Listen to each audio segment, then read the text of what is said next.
नमस्कार, मी ॲस्ट्रो स्मिता गिरी. आज आपण अक्षय तृतीयेबद्दल, जी अक्षय आहे अशा अक्षय तृतीयेबद्दल बोलणार आहोत. अक्षय तृतीया म्हणजे जिचा क्षय होत नाही अशी स्थिती. आपल्याला सगळ्यांनाच माहिती आहे की अक्षय तृतीयेच्या दिवशी सगळेजण सोनं खरेदी करतात. म्हणजे आपली आई, आजी, पणजी या सगळ्या जणी थोडं का होईना किंचित सोनं खरेदी करायच्या. कारण त्या काय म्हणायच्या की या मुहूर्तावर जर खरेदी केलेलं सोनं असेल तर ते अखंड अक्षय राहतं. म्हणजे त्याचा क्षय होत नाही किंवा ते बाजारात जात नाही असा त्याचा अर्थ. म्हणून या मुहूर्तावर जास्तीत जास्त सोनं खरेदी केलं जायचं किंवा घर, जमीन, वास्तू यासारखे मोठ्या गोष्टी किंवा सोनं, चांदी, हिरे, माणकं अशासारखी रत्नं ही त्या दिवशी खरेदी केली जायची की जी आपल्याला लाभली पाहिजे. नुसतीच लाभली नाही पाहिजे, आपल्याकडे ती अक्षय राहिली पाहिजे. म्हणजे ती आपलीच होऊन राहिली पाहिजे. म्हणून या मुहूर्ताला किंवा अक्षय तृतीयेला हे जास्त महत्त्व आहे. तर यावर्षी अक्षय तृतीया ही 19 एप्रिल रोजी म्हणजेच वैशाख शुक्ल तृतीयेला, हा रविवारी सकाळी 19 एप्रिलला सकाळी 10:49 तृतीया तिथी सुरू होते. आपल्याकडे पहा, सगळ्या सणांचं महत्त्व हे नक्षत्रांवर, तिथीवर, या वारांवर वगैरे अवलंबून असतं. पण तिथींना आपण सगळ्यात जास्त महत्त्व देतो. म्हणून अक्षय तृतीयेची तृतीया ही सकाळी 10:49 सुरू होणार आहे आणि ती संपणार आहे केव्हा? 20 तारखेला सकाळी 7:26. आपण म्हणतो की सूर्योदयामधली तिथीचा सण मानायचा. पण आता पहा, 20 तारखेला तृतीया ही फक्त 7:26 म्हणजे सूर्योदय झाल्यानंतर खूप थोड्या वेळामध्ये संपणार आहे. मग यावेळेस जी अक्षय तृतीया आपण साजरी करणार आहोत ती पूर्वार्ध व्यापिनी किंवा पूर्वार्ध व्यापिनी असं तिला म्हणलं जातं की कारण ती पूर्वार्धात साजरी केली जाणार आहे. म्हणजे आपण जी 19 तारखेला साजरी करणार आहोत 10 वाजून सकाळी 49. कारण आपण नैवेद्य देवाला म्हणा किंवा पितरांना म्हणा, नैवेद्य कधी दाखवतो? 12 नंतर. मग ज्यावेळेस आपल्याला नैवेद्य दाखवायचा आहे त्यावेळेस तिथी तृतीया असायला पाहिजे. कारण दुसऱ्या दिवशी तृतीया तिथी 12 नंतर असणार नाही आहे. त्याच्यामुळे अक्षय तृतीया ही आपण 19 तारखेला साजरी करणार आहोत. आता ही साजरी करण्यासाठी म्हणजे याला खूप महत्त्व आहे. वैदिक काळापासूनच या अक्षय तृतीया साजरी करण्याला सगळ्यात जास्त महत्त्व आहे. कारण अक्षय तृतीयेला लक्ष्मी आणि विष्णूची आपण एकत्रित पूजा करतो. पहा, लक्ष्मी आणि विष्णूची पूजा का एकत्रित करतो? कारण विष्णू हा जगाचा पालनहार आहे. म्हणजे पृथ्वी जशी चाललेली आहे त्याच स्थितीमध्ये ठेवण्याचं काम हे विष्णूचं आहे आणि विष्णूला साथ लक्ष्मीची आहे. आता पहा, प्रत्येक युगामध्ये विष्णूबरोबर लक्ष्मी असणं गरजेचंच होतं. कारण त्याच्यामुळे सुख, समृद्धी, सौख्य, आरोग्य हे सगळं एकत्रित नांदणार होतं. म्हणून अक्षय तृतीयेला आपण विष्णू लक्ष्मीची पूजा करतो. त्याचबरोबर विष्णूच्या 9 अवतारांपैकी परशुरामाची जयंती ही त्याच दिवशी. कारण परशुराम हे विष्णूचा 6वा अवतार आहे. म्हणून परशुरामाची जयंती याच दिवशी आपण साजरी करतो.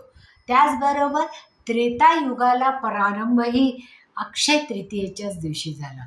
आणखीन एक सगळ्यात महत्त्वाचा भाग म्हणजे गंगेचं, म्हणजे गंगा अवतरण पृथ्वीवर जे झालं ते या दिवशी झालं. म्हणजे स्वर्गातून पृथ्वीवर गंगेने ज्या वेळेस अवतरली त्यावेळेस अक्षय तृतीया होती. त्यामुळेच इतकी युगं झाली तरीसुद्धा गंगा सतत वाहते आहे आणि ती आपल्या सगळ्यांची जीवनदायिनी आहे आणि तिचं पाणी हे सदैव अक्षय आहे. म्हणून अक्षय तृतीयेला हे जास्त महत्त्व आहे.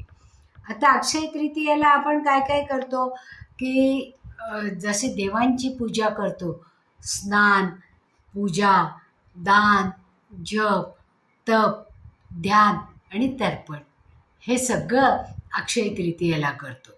ज्या वेळेस अक्षय तृतीयेला आपण, कारण आपले पूर्वज हे आपले पितृ आहेत पहा, आणि त्या पितरांची आठवण करणं, कारण त्यांचाच DNA आपल्यामध्ये आहे, त्यांचाच वंश आपण पुढे चालवतो, त्यांच्याच घराण्याचं नाव लावतो आणि त्यांचेच वंशज म्हणून आपलं नावलौकिक वाढतं.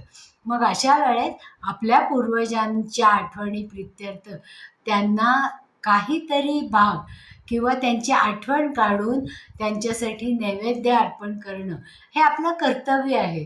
म्हणून अक्षय तृतीयेच्या दिवशी पितृपूजा ही प्रामुख्याने केली जाते. त्याचबरोबर आंब्यासारखं फळ वर्षातून एकदाच येतं पहा. वैशाख महिन्यामध्ये जेव्हा अतिशय उन्हाळा असतो त्यावेळेस हा आंबा पिकतो आणि तो जास्त रसाळ आणि चांगला होतो.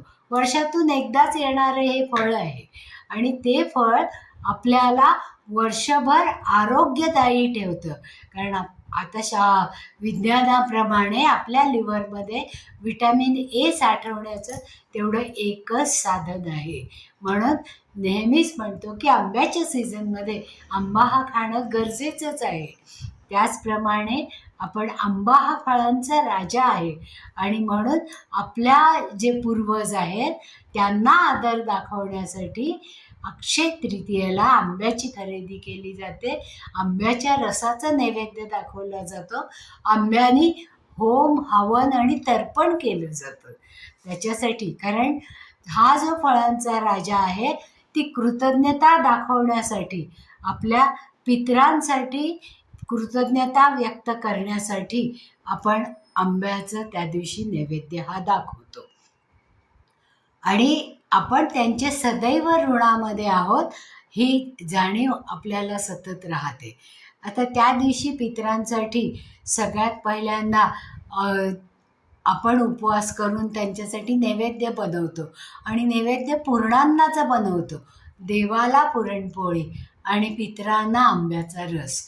त्या दिवशी कित्येक घरांमध्ये आंबा जरी आधी सुरुवातीला 1 महिना 1.5 महिना बाजारात आला तरीसुद्धा कितीतरी घराणी अशी आहेत की अक्षय तृतीयेपासून ते आंबा खायला सुरुवात करतात. आधी त्याचा नैवेद्य आपल्या पूर्वजांना दाखवतात आणि मग तो आंबा खायला सुरुवात करतात. कारण तोपर्यंत आंब्याची चव अतिशय रुचकर झालेली असते आणि त्यातली सगळी सत्व आपल्याला मिळतात. म्हणून अक्षय तृतीयेनंतर सतत आंब्याचं सेवन केलं जातं आणि मग जे आपल्यासाठी अतिशय पूज्य आहेत अशा या पितरांना तो नैवेद्य दाखवला जातो. आणि खूप उन्हाळा असतो पहा, त्यावेळेस पाण्याने भरलेला कुंभ हा दान म्हणजे माठ, आजकाल आपण माठात पाणी गार करतो, मग असा हा माठ गरजूंना जर आपण दान केला तर त्याचं पुण्य हे अक्षय राहतं पहा. जशी गंगा अक्षय वाहते त्याचप्रमाणे आपण जर हे जलाने भरलेलं कुंभ दान केलं तर त्याचं पुण्य हे अक्षय राहतं. त्याचबरोबर काही घराण्यांमध्ये कुंभामध्ये धान्य भरून आणि पाणी भरून जलप्रवाहित केलं जातं. तर ज्यांच्या घरामध्ये ज्या घराण्याच्या ज्या पद्धती असतात त्या सगळ्या आपण पाहतोच मग, आणि त्याप्रमाणे आपण त्या दिवशी वागत असतो.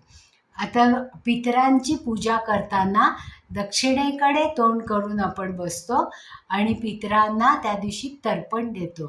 तर्पण देताना इतर वेळेस आपण क्लॉकवाईज नैवेद्य फिरवतो, पण त्या दिवशी आपण तर्पण हे अंगठ्यावरून पाणी देऊन आपल्या पितरांना नैवेद्य हा दाखवतो. आणि त्यावेळेस आपण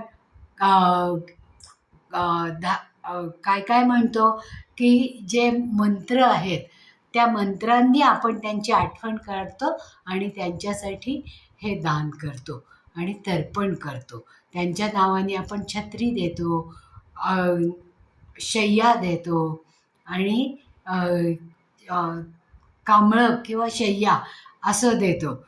आणि त्यामुळे हा हा अ, जो ग्रीष्म ऋतू किंवा वैशाख वणवा आहे तो कमी होतो असं म्हणतात. आता पितरांना जेव्हा तर्पण देतो त्यावेळेस म्हणायचे मंत्र हे पितरः पितरो त्वं तृप्तं भव पितृभ्यो नमः.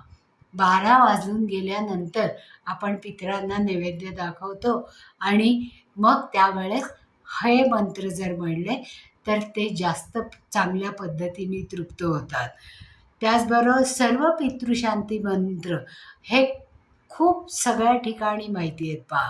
आणि ते म्हणतात ना, ओम सर्वे पितरः प्रियंताम सर्वे कुलदेवता प्रियंताम मम दोषान क्षमंतु स्वधा नमः. हा श्लोक जास्तीत जास्त म्हणला जातो. म्हणजे काय आहे, आपले जे सगळे पित्र आहेत ती अतिशय प्रिय आहेत आपल्याला, की सगळ्या कुलदेवतांनाही ती पित्र आपली प्रिय आहेत. कारण कुलाच्या सुरुवातीपासूनचे हे आपले वंशज आहेत आणि ते अतिशय प्रिय आहेत.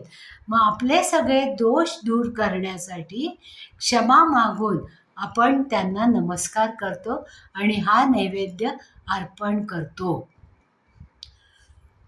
त्याचबरोबर ओम पितृदेवताय पितृगायत्री मंत्र, जेव्हा गायत्री मंत्र त्याच्याबरोबर जोडला जातो त्यावेळेस तो अक्षय असतो पहा आणि तो बीजमंत्रासारखा काम करतो. म्हणजे ओम पितृदेवताय विद्महे जगन्धात्रे धीमहि तन्नो पितृ प्रचोदयात. हा जर पितृगायत्री मंत्र आपण म्हणला तर आपल्यावर आपली पितृ ही जास्त प्रसन्न होतात आणि आपल्याला आशीर्वाद देतात. मग काही वेळा अगदी सोप्यात सोपे मंत्र म्हणायचे झाले तर ओम पितृभ्यो स्वधा नमः किंवा ओम नमो भगवते वासुदेवाय. कारण त्या दिवशी विष्णूचं पूजन आपण करतो पहा, म्हणून ओम नमो भगवते वासुदेवाय नमः पितृदोष शमय शमय स्वाहा असा जर मंत्र आपण म्हणला.